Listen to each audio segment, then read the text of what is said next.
നമസ്കാരം. ഇവിടെ പത്മനാഭസ്വാമി രാമാവതാരത്തിന് മുമ്പുള്ള യോഗനിദ്രയിൽ നിന്ന് ആ ബ്രഹ്മസ്തുതി കഴിഞ്ഞ് സന്തുഷ്ടനായിട്ട് ബ്രഹ്മാവിൻ്റെ മുമ്പിൽ പ്രത്യക്ഷപ്പെടുന്ന ഒരു ഭാവത്തിലാണ് എന്ന് പറയും. അത് രാമായണത്തിലെ ആ സന്ദർഭം വർണ്ണിക്കുന്ന എല്ലാ വർണ്ണഗണനകളിൽ പറയുന്നതെല്ലാം ഏകദേശം ഇവിടെ ശ്രീകോവിലിനകത്ത് കാണാം.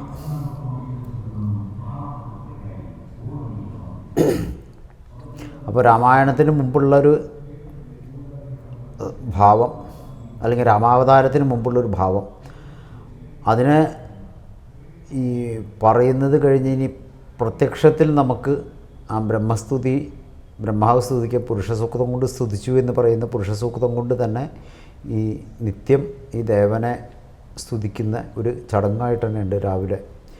പിന്നെ നിത്യരാമായണ പാരായണത്തിൻ്റെ പ്രാധാന്യം, ഈ രാമനായും കൊണ്ട് തന്നെ ആ രാമൻ്റെ അങ്കി ധരിച്ച് കോദണ്ഡപാണിയായിട്ട് വേട്ടയ്ക്കിറങ്ങുന്ന ഒരു സന്ദർഭം. അതുപോലെ തന്നെയാണ് ഈ കേരളത്തിലെ ഏറ്റവും വിശേഷപ്പെട്ടൊരു ദിവസം ചോദിച്ചാൽ മലയാളിക്ക് ഏറ്റവും പ്രധാനപ്പെട്ട ദിവസം ചിങ്ങമാസ തിരുവോണമാണ്. ആ തിരുവോണത്തിൻ്റെ അന്ന്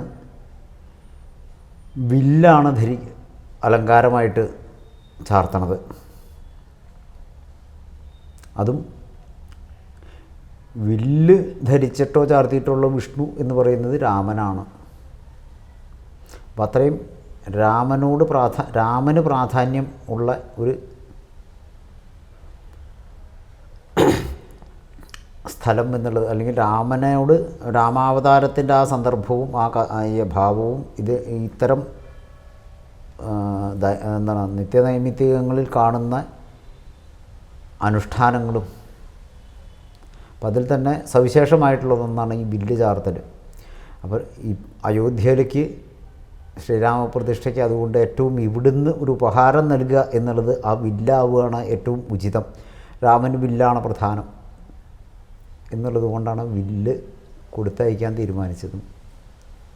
ഇപ്പോൾ വൈകുന്നേരം അത് നടക്കുന്നത്.